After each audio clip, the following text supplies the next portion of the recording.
ஒரு அம்மாட்ட கேட்குறாங்க.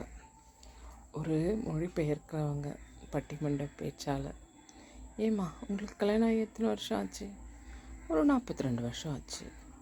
உங்கள் வீட்டுக்காரர் எப்படி? அது அப்படியே கம்முனே இருக்குது. பரவாயில்ல சொல்லுங்கள், நான் நீ எப்படி சொன்னாலும் இல்லைனாலும் சொல்லுங்கள் அப்படின்னு இவங்க சொல்கிறாங்க. அவங்க சொன்ன பதில் எந்த மொழியிலுமே மொழிபெயர்க்க முடியாது. அப்படி ஒரு பதில் அப்படின்னாங்க. இந்த சொன்னதுக்கு 1000 அர்த்தம் இருக்குது.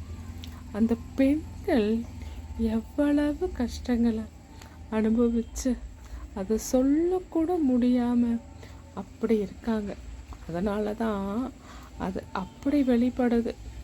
அதே ஆண்கள் பெண்களை பற்றி குறை சொல்கிறாங்க, பெண்கள் ஆண்களை பற்றி குறை சொல்கிறாங்க. ஆனால் இதில் பெரிய பியூட்டி என்னென்னா, 2 பேரும் குறை சொல்லியும் 2 பேரும் எலியும் பூனையும் சண்டை போட்டுக்கிட்டோம் அவங்க ஒத்துமையாக வாழ்க்கை நடத்துகிறாங்க பாருங்கள். அதுதான் பியூட்டி.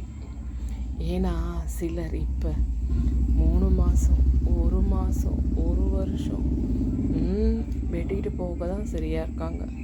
ஆனால் என்ன தான் சண்டை வந்தாலும், என்ன தான் ஒரு மாற்று கருத்து இருந்தாலும் ஒத்துமையாக வாழறாங்கல்ல, அது எவ்வளோ பெரிய விஷயம். அது இப்போது இல்லை, இப்போத்தி ஜென்ரேஷன்கிட்ட இல்லை. சில பெண்கள் குழந்தை இருக்கக்கூடாதுங்கிறாங்க. என்னால் குழந்தை பெற்றுக்க முடியாது, கல்யாணம் பண்ணிப்பேன், குழந்தை பெற்றுக்க மாட்டேன். இப்படி முதல்லலாம் ஆண்கள் சொன்னது போய் இந்த கண்டிஷன்னு இப்போ பெண்கள் கண்டிஷன் மேலே கண்டிஷன் போட்டுட்ருக்காங்க. தாழலை, ரொம்ப எதிர்பார்ப்பு இருக்குது. முதல்லலாம் அப்படி கிடையாது. ஏதோ சொல்லுவாங்க, ஏதோ அம்மாக்காக அப்பாக்காக தாத்தாக்காக பாட்டிக்காக நீ கல்யாணம் பண்ணி தான் ஆகணும், கேட்கக்கூட மாட்டாங்க.